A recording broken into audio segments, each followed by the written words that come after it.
شکور ابو غزالہ فلسطین میں پیدا ہوا، وہاں پلا بڑھا، تعلیم حاصل کی، لیکن پھر حالات نے ایسی کروٹ بدلی کہ 1948 میں اس کو اپنا وطن چھوڑ کر سعودی عرب کی طرف ہجرت کرنا پڑا۔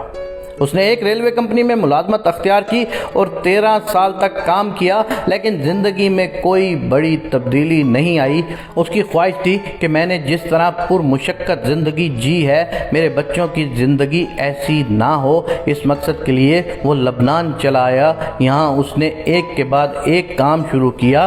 10 مختلف کاروباروں میں سے کبھی وہ کامیاب ہوا اور کبھی ناکام۔ البتہ ایک صبح جب وہ اٹھا تو اس کو یہ لرزا دینے والی خبر ملی کہ وہ کنگال ہو چکا ہے۔ اس نے جس بینک میں اپنا سرمایہ رکھا تھا وہ سارے کا سارا ڈوب گیا ہے۔ یہ خبر اس پر قیامت بن کر گری۔ وہ شدید مایوس ہو گیا، لیکن ابھی زندگی کا کھیل باقی تھا۔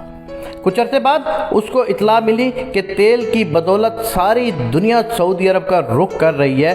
چونکہ اس نے زندگی کے زناٹے دار تھپڑ کھائے تھے، اس لیے وہ جان گیا کہ یہ ایک بہترین موقع ہے۔ وہ جدہ آیا اور حالات کا جائزہ لیا تو معلوم ہوا کہ باہر سے آنے والے لوگ عربوں کی طرح کھجور اور اونٹنی کے دودھ کے ساتھ خشک روٹی کھانے کے عادی نہیں۔ انہیں ماڈرن خوراک چاہیے جو سستی بھی ہو اور لذیذ بھی۔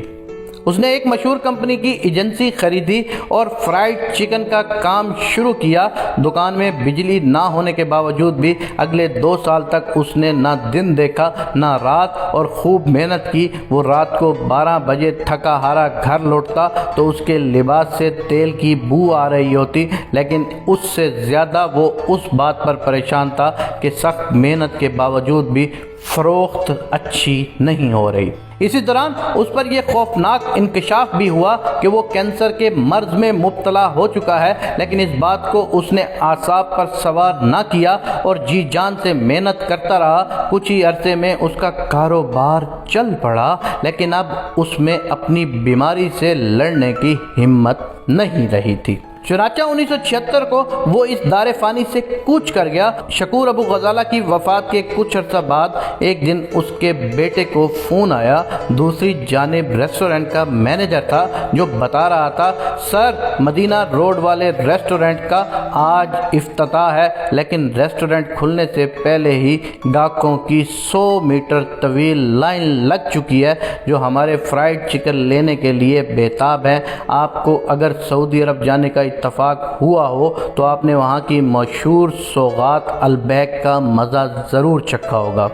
آپ کو جان کر حیرت ہوگی، یہ برانڈ اپنی پروڈکٹ کی تیاری میں وہی چیزیں استعمال کرتا ہے جو باقی لوگ کرتے ہیں، لیکن اس کے باوجود بھی ان کا ایک پیکٹ حاصل کرنے کے لیے لوگ لمبی قطار میں کھڑے ہو کر انتظار کرتے ہیں۔ ایک عام سی پروڈکٹ کی اس قدر مقبولیت کے پیچھے آخر راز کیا ہے؟ آج کی اس ویڈیو میں آپ کے سامنے وہ نکات پیش کریں گے جن پر اس کمپنی کی لیڈرشپ امر پیرا ہے، اور اسی کی بدولت 120 برانچز کے ساتھ ساتھ آج یہ عرب ممالک کا مقبول ترین فوڈ بن چکا ہے۔ اس فوڈ برانڈ کے بانی شکور ابو غزالہ نے اللہ کو اپنے بزنس میں پارٹنر بنا لیا تھا۔ رات کو وہ جب دن بھر کا حساب کتاب کرنے بیٹھتا تو جس قدر پیکٹ فروخت ہوئے ہوتے، فی پیکٹ وہ 1 ریال صدقہ کرتا۔ اگلے دن بزنس دگنا ہوتا اور وہ صدقہ بھی دگنا کر دیتا۔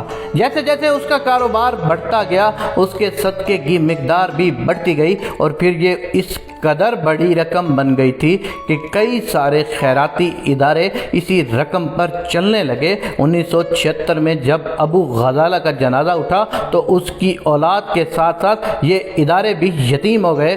باپ کی وفات کے بعد جب اس کے بیٹوں کو اس خفیہ پارٹنرشپ کا پتہ چلا تو انہوں نے اس روایت کو برقرار رکھنے بلکہ فی پیکٹ 2 ریال صدقہ کرنے کا فیصلہ کیا، اور پھر اللہ تعالیٰ کے ساتھ شراکت داری کی برکت سے مختصر عرصے میں یہ برانڈ دنیا بھر میں مشہور و معروف ہو گیا۔ جی ہاں، یہ البیک کی بات ہو رہی ہے۔ جو سعودی عرب گیا ہے اس کو اس بارے میں ضرور پتہ ہوگا۔